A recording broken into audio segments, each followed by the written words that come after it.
নমস্কাৰ, মই পাপু। আপোনালোক সকলোকে আকৌ এবাৰ মোৰ চেনেললৈ স্বাগতম জনালোঁ আৰু আপোনালোক সকলোকে মোৰ ফালৰ পৰা মাঘ বিহু হিয়া ভৰা মৰম যাচিলোঁ। আজি ভিডিঅ'টো হৈছে কণ্ঠশিল্পী আচুৰ্য বৰপাত্ৰৰ এটি গীতৰ ওপৰত। গানটো শুনি মোৰ খুবেই ভাল লাগিলে, সেইকাৰণে ভাবিলোঁ তাৰ ওপৰত মই ভিডিঅ' এটাকে বনাওঁ।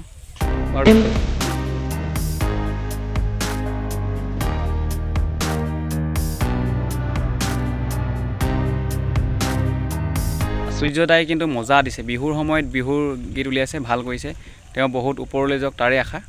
আৰু যি টি গান উলিয়াই লাভ নাই, বিহুৰ সময়ত বিহু গান উলিয়াব লাগে, আধুনিক গীতো কৰিব লাগে, এইবোৰ সময় চাই কৰিব লাগে। গান শুনি আছিলোঁ, তাৰ মাজতে আচুৰ্যদাৰ সেই গানটো মই পালোঁ, শুনিলোঁ, ভাল লাগিলে বহুত। কাৰণ আজিকালি কণ্ঠশিল্পীবিলাকে যিবিলাক গান বনায় মানে ৰিমিক্স বেছি থাকে, ঢোল পেঁপা এইবিলাক গগনা আজিকালি নোহোৱাই হ'ল। মই ভাবোঁ এইবিলাক দিলে বেছি ভাল হয়, কাৰণ আধুনিক গীত কৰিব লাগে, তথাপিও মানে বিহুৰ সময়ত যিটো এতিয়া মাঘৰ বিহু আহিছে, বহাগ বিহু আহিছে, এইবিলাক সময়ত যদি বেছি আমাৰ ট্ৰেডিশ্যনেল বস্তুবিলাক ইউজ কৰে তেতিয়া বেছি ভাল হয় নেকি, মই মোৰ ফালৰ পৰা ভাবোঁ। আপোনালোকে কি বুলি ভাবে আপোনালোকে কমেণ্ট কৰি জনাবচোন। কাৰণ কেলৈ মই মানে ঘৰৰ ওচৰতে আমাৰ অঞ্চলৰে অলপ বয়সীয়াল মানুহক মানে সুধিছিলোঁ, আপোনালোকে আজিকালি গানবোৰ শুনি ভাল পায়নে? কেইজনমানে ক'লে মানে আজিকালি কি শুনিবি, ঢোল পেঁপা এইবিলাকচোন নোহোৱাই হ'ল, আমি এইবোৰ গাই বুজিয়ে নাপাওঁ, এনেকৈ ক'লে। মই সেইকাৰণে বোলো ভিডিঅ'টো বনাওঁ।